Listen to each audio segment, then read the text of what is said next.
Quando, há pouco mais de um século, naquele maio de 1886, os trabalhadores norte-americanos desencadearam uma greve pela conquista da jornada de 8 horas de trabalho, estavam longe de pensar que o seu movimento seria hoje recordado em todo o globo como um dos mais queridos do mundo do trabalho. A Revolução Industrial amarrara às máquinas famílias inteiras, que trabalhavam quase sem descanso, embora continuassem desclassificadas e em grande pauperismo. Mas o operário que ficava agarrado à máquina equiparava-se quase a ela, sem direitos e sem horários. Muitos outros, em contrapartida, não tinham trabalho, porque a máquina, inventada para ajudar o homem, substituía-o. O homem tornava-se cada vez menos necessário para executar determinadas tarefas. Aquilo que antes era feito por dezenas de trabalhadores passava a ser feito por um só, com a ajuda da máquina.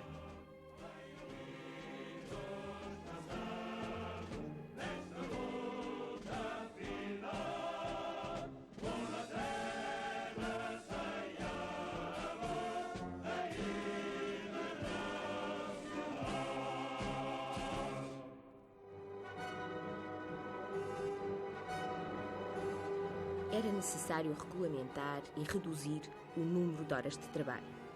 E foi esse o objetivo das Jornadas de Chicago em 1886. Porém, essas jornadas converteram-se em tragédia que emocionou e indignou o mundo. Durante a realização de um comício de caráter pacífico, explodiu na praça de High Market, por obra de um provocador, uma bomba que foi logo atribuída aos anarquistas. Presos os 8 chefes anarquistas da cidade americana de Chicago, Schwa, Fisher, Engel, Ling, Knibb, Spies, Parsons e Fielding, 5 deles foram enforcados após julgamento sumário, 2 condenados à prisão perpétua e 1 a 15 anos de clausura.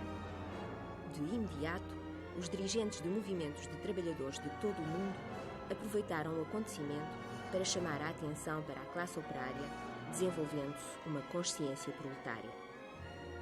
O Congresso Internacional de Trabalhadores, realizado em Paris em julho de 1889, determinou que o 1º de maio fosse a Festa Universal do Trabalho.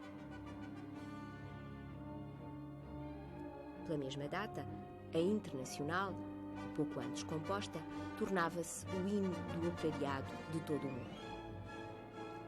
De pé, ó vítimas da fome. Não mais a servidão, que já não há força que doma a força da nossa razão. Pedra a pedra rua o passado. A pé, trabalhadores, irmãos, que o mundo vai ser transformado por nossas mãos, Bem unidos, façamos nesta luta final uma terra sem amos, a Internacional. Portugal seguiu a onda europeia. Luís de Figueiredo, representante de Portugal ao Congresso, propõe em Lisboa que a manifestação seja um passeio ao campo.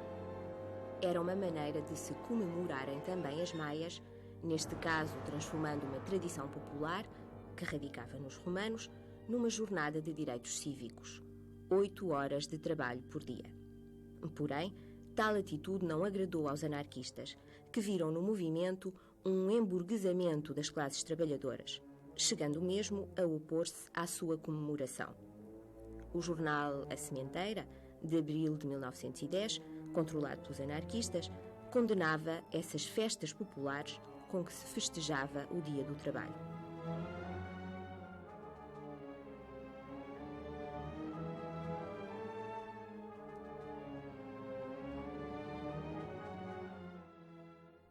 Operários, vanguarda do povo, camponesas que a terra lavrais, libertai-vos do jugo para sempre, é o povo quem vós libertais. Unidade, unidade, unidade, do trabalho contra o capital, camaradas, lutemos unidos, porque a nossa vitória final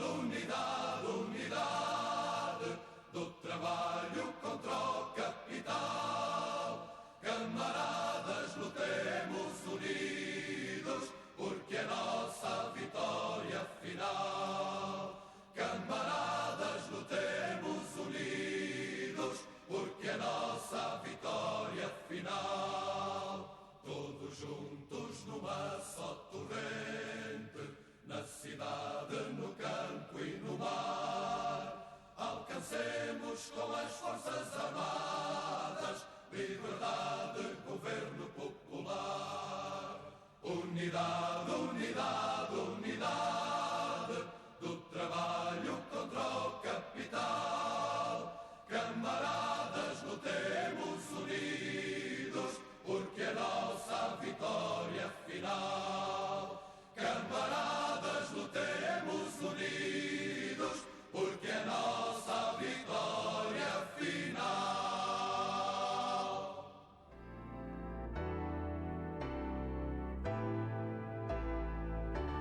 Porém, ontem, como hoje, o folclore é inseparável das comemorações, sejam elas promovidas por quem forem.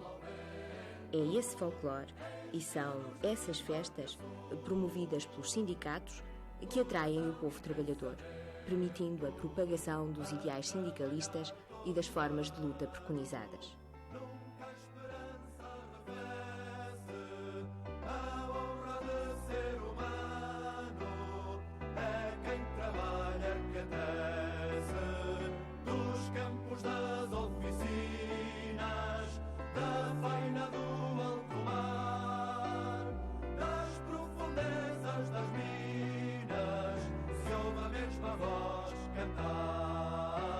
Primeiro de maio azul, bandeira de sol ao vento, enche-nos de norte a sul, coração e pensamento, jovens atentos ao estudo, graves intelectuais, ao povo a quem devem tudo, se afirmam na sorte iguais.